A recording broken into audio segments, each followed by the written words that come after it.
wazifumu lenda bwene nkhani yake kuzana ndi mkulu uyu, mkulu amene amachokera ku Nkhotakota, dzina lake ndi Wilson amakhala mu dziko la South Africa komwe uko ku Johannesburg. Mkulu amene waphedwa chifukwa choti anapatsa mimba mwana wa zaka 14, mwana wachipere.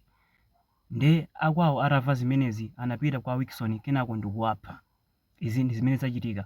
Ndi akuluakulu ndimakhala ndikukamba kawirikawiri kuti chonde osamapanga zibwenzi ndi ana achiyepere, chifukwa chakuti akakupeza imakhala rape case.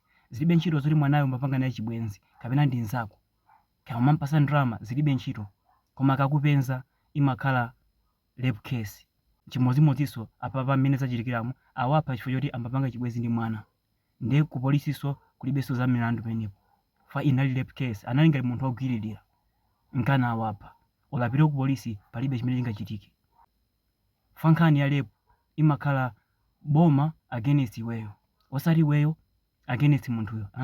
Ndi akuluakulu chonde osamapanga chibwenzi ndi ana ang'onoang'ono. Lekani zimene akuluakulu zimakhala zabeta akakhala anu akewo apanga zibwenzi, akapasana mimba zimakhala za ize fachira amangomvetsetsana, koma ukakhala mfolena ndi wesi iwala za moyo kapena polisi chirokozi. Ndi akuluakulu kumakhala osamala.